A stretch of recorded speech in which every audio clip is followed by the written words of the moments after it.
In Montebello, California, in 1966, Daniel Kish came into the world as babies often do, born in a hospital to jubilant, hopeful, and yet overwhelmed parents. He grew quickly and was rambunctious from the very start, for he was one of those infamous climbers, able to escape from his crib and ascend to the top of a nearby bookshelf, all before learning to walk or even reaching 6 months of age. And that was just the beginning of our new mother, Paulette Kish, of her problems. Learning how to protect an energetic boy who was a climber would only get more difficult once he was blind. That's right, Daniel was born with bilateral retinoblastoma, retinal cancer. His right eye was removed at 7 months of age, and by 13 months, the other left eye as well. And wouldn't you know it, the first thing he did upon awaking from the last surgery was to climb up out of his crib and to begin wandering around the intensive care nursery, probably looking for the one who took out his eyes. Evidently, wandering around the nursery without eyes was not a problem for young Daniel. The problem was getting caught. That will be a constant theme in Daniel's life and for his parents, for they decided not to place him in that typical protective bubble, putting limits on him because of his limited or, in fact, no sight. And so the authorities of all sorts would show up, from the police arriving at the door to deliver the dangerously lost Daniel close to traffic, to those principals and teachers who suggested that Daniel should stop that constant clicking noise he used to navigate the world. All of them gathered at the doorstep to tell Paulette to take better care of her son. It's irresponsible, they'd say. And she would respond that she was giving him the best possible care by not limiting him at all. And this is what Daniel himself says from the TED stage. It's impressions about blindness that are far more threatening to blind people than the blindness itself. Think for a moment about your own impressions of blindness. Think about your reactions when I first came up onto the stage, or the prospect of your own blindness, or of a loved one going blind. The terrible is incomprehensible to most of us, because blindness is thought to epitomize ignorance and unawareness. It's hapless exposure to the ravages of the dark unknown. How poetic, he says. Then he jokes, fortunately for me, my parents were not poetic at all. They were pragmatic. They understood that ignorance and fear were but matters of the mind, and the mind is adaptable. They believed that I should grow up to enjoy the same freedoms and responsibilities as everyone else. In their own words, he says, I would move out, which I did when I was 18. I would pay taxes. Thanks, Mom and Dad. And they knew the difference between love and fear. Fear immobilizes us in the face of challenge. They knew that blindness would pose a significant enough challenge by itself. I was raised not by fear. They put my freedom first before all else, because that is what love does. As a consequence, Daniel never lived as a blind person. In fact, when he found another blind person in his class, he picked on him for being blind and incapable. Often the system suggests that we should do the same. He said sorry since then.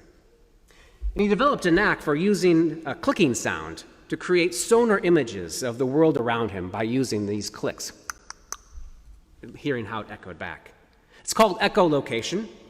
It's what bats use and dolphins use. And with Daniel taught himself to see the world in that way by using sound. He believes he can see, and the science backs him up. They've done studies of the MRI activity of his brain and discovered that the assumption that the visual cortex must go dark when you go blind is simply wrong. For when Daniel is hooked up to the machine and they make sounds, his brain lights up like a disco ball. I have to wonder if the same thing isn't happening with the main character in today's gospel story. You know, the individual that my Bible calls blind Bartimaeus? What if he's not truly blind at all? But we are. In today's gospel story, he's definitely not blind.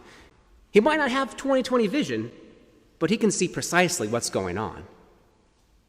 And this story seems hardly interesting to us sometimes because throughout the gospel, Jesus is always healing somebody and working some miracle. It's almost ho-hum. We expect the outcome. We get to see Jesus healing the blind constantly. But do we really see what these healings mean? What these healings mean for us? Do we discern what this story might tell us about ourselves? Do we ever stop and wonder about the ways that those of us who are sighted are actually still rather blind? Despite the obvious irony that it takes a blind man to really see Jesus for who he is, this simple story contains within it many interesting details. I have to wonder if Bartimaeus isn't using that same form of echolocation himself. For in the text, there's echoes everywhere. Indeed, in the Greek, Bartimaeus means son of Timaeus. So in the Greek, it says Bartimaeus, Bartimaeus. Although he cannot see with his eyes, when he hears it's Jesus passing, he cries out, "Jesus, Son of David, have mercy on me." His call locates something. This is the first time the Son of David title is applied to Jesus, and it's clearly a royal title, hearkening back to King David. This will soon become evident in the following few verses when Jesus enters into Jerusalem and is given a royal Davidic greeting. We don't get to hear about that until Palm Sunday. But the crowd tries to silence Bartimaeus, to shut the old beggar up. An honored teacher is coming to town and coming by, and they don't want him to see this insignificant blind fellow. Perhaps it'll rub off on them. We got to roll out the red carpets and show the best. They stopped seeing Bartimaeus long ago, really seeing him for who he is. But Bartimaeus has been marginalized and ignored and silenced for too long, and so he simply won't shut up, even though people tell him to, and that's hard work. What makes him cry out? Is it desperation or blind faith? Excuse the pun. Maybe it's the same instinct that Daniel Kish demonstrates with his echolocation. Of course, those of us who have eyes are so quick to fall into silence in general, worried about offending or hurting someone's feelings, or about being rejected or whatever, constantly scanning faces for a misspoken word. And so when folks tell us to shut up, we're all too quick to oblige. But Bartimaeus won't. He needs to call out so that he can find his location in the world. Just like Daniel. He's free. Free to defy his neighbors. Free to call for help. Free to spring up, throw off his cloak, and rush to Jesus. He's free to make his needs known. Free. Perhaps he's suffered enough, or feels that there's nothing left to lose, or just doesn't care anymore.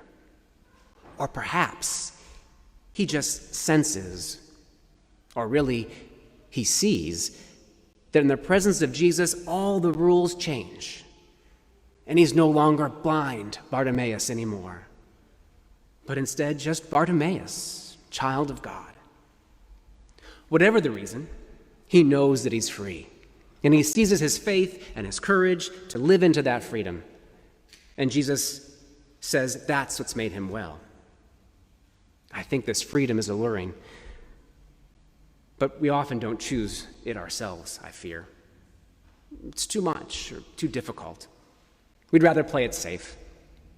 We'd rather blend in with and join with the crowd so that we're not seen, so we don't have to admit our own vulnerabilities, so that we don't have to admit that we really can't see what it's all about either, even though our eyes work just fine. The most interesting and surprising element of this story is not that a blind man is healed, but that everyone is changed because of Jesus. Not just Bartimaeus, but the whole crowd. That our vision is healed, and that we find the freedom to participate in this healing. Jesus invites us to see ourselves and those around us with new eyes. For you see, Jesus makes the crowd who previously tried to silence Bartimaeus be the very parties that invite him over. He invites them to find themselves as they literally echo back Jesus' words to Bartimaeus. They too, it would seem, are using echolocation. They say to him, "Take heart." But it is they who are invited to have a change of heart. It is they who are invited to see. In fact, it's we who are invited to see the world through Jesus' eyes. And what is it that he sees? Unlike our eyes, which see blindness, see limitations, and see scarcity, Jesus' eyes see abundance. They see freedom. They see God's many gifts around us. It is this vision that is the most surprising element of this story. Jesus asked what must have seemed like a rhetorical question to the crowd. "What do you want me to do for you?" Can't they see? Can't Jesus see that Bartimaeus is blind? We can see that. Come on, Jesus. But Jesus doesn't see a blind man. Jesus saw a man of courage, an individual of great faith, who could truly see to the heart of the matter. He sees a beloved child of God who has been given every good gift, even if he is blind. And so he intends to ask him what it is that he can do for him, to respect him and his freedom. And what does the man want? Of course he wants to see it again. Who wouldn't want greater abilities? And isn't that what we all want? To see? To truly see things as they are and not as we misperceive them? Seeing everything as frightful and traumatic and scary? How often do we view the world with our spiritual blindness that only sees lack? All we can see is scarcity, it seems. And then we come to believe that what we have or who we are is not good enough. So we walk around the world dissatisfied, without the courage to change things, without the ability to really listen to what our heart is telling us. The truth is that so often we who are sighted are actually blind when it comes to finding the abundance that God gives us. We simply can't see the way in which God sees. We've lost that sense of wonder that experiences each breath, each moment as a gift. So we're afraid to appear foolish or Pollyanna-ish. We blend in with the crowd wearing black because it's safer than wearing the tie-dye we'd rather wear. There's something cynical in us that silences the joy and the wonder when we do happen to behold it. I mean, how often do we feel like we're required to keep silent? How often do we asked to keep our voices down, lest there is some offense that would cause disruption in our very controlled and contrived world? Lest there be an utterance that might tear apart that which we've constructed to keep out, or who we don't want to see, or hear, or acknowledge.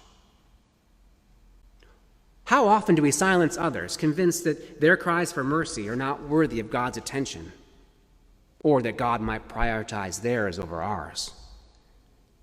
That's not how God works. There's no competition in God's kingdom. And so we think it's safer to join the crowd, to keep silent. We urge others, like Bartimaeus or Daniel Kish, to do the same. Stop that clicking. Just be blind. But this morning, the good news is that we're given the freedom to ask God to restore our sight, so we might view the world as Jesus does, abundant, full, and lovely. That's what stewardship's all about. Stewards are those who do not only see the abundance in their lives, they talk about it and invite others to see it too.